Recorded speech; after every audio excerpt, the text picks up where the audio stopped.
liberté en votant le 28 septembre, non à la domination, oui à notre indépendance. L'indépendance proclamée le 2 octobre 1958, la Guinée doit aussitôt faire face à son développement. De nombreux défis sont à relever par le jeune État. Un des plus importants est la formation de ses habitants. Ce fut l'une des toutes premières épreuves après l'accession du pays à la souveraineté nationale. Dès après le vote du 28 septembre 1958, le général de Gaulle a demandé aux fonctionnaires français, aux cadres français travaillant en Guinée, de rentrer en France.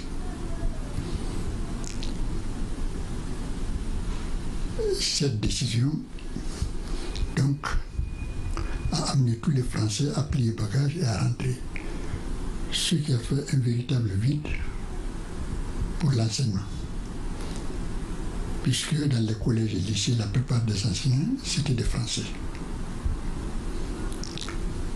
Et voilà que l'année scolaire 1958-1959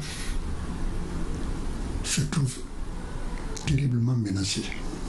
Mais très vite, une solidarité africaine se manifeste. Des intellectuels se donnent rendez-vous à Conakry. L'histoire est en marche.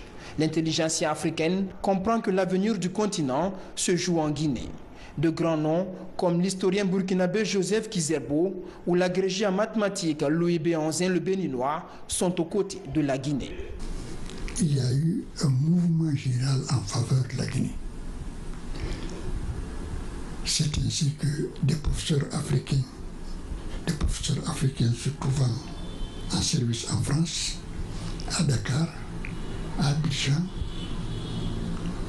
à Bamako, un peu partout, ces professeurs se sont donné le mot et sont venus massivement en Guinée. Au mois d'octobre même, un mouvement général des professeurs pour venir sauver l'enseignement guinéen. C'est quelque chose d'extraordinaire. Et ces enseignants,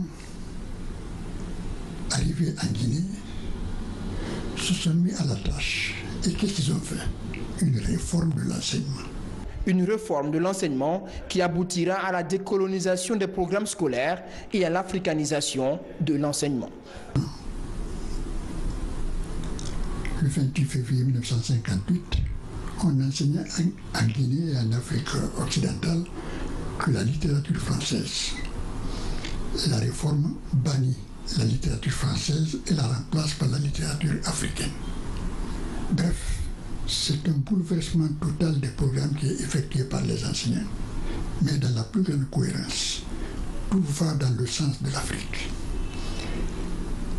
Et je dois souligner ici que cette réforme de l'enseignement est allée très loin, puisque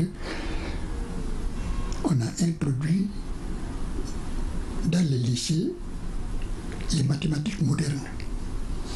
À l'époque, les mathématiques modernes n'étaient pas enseignées partout, même dans les écoles en France, c'était au stade expérimental dans certains établissements. Systématiquement, les mathématiques modernes ont été introduites en Guinée et cette réforme va donc porter fruit. Le niveau intellectuel va s'élever considérablement. En 1960, plusieurs pays africains vont, comme la Guinée, adopter des programmes scolaires qui mettent en avant l'histoire du continent. Djibril Tamsir Niane, de son côté, publiera dès 1960 dans la revue Recherche africaine de Conakry ses premières études sur l'Empire du Mali. Pour lui, l'indépendance guinéenne a aussi ouvert la voie à la valorisation de l'histoire africaine.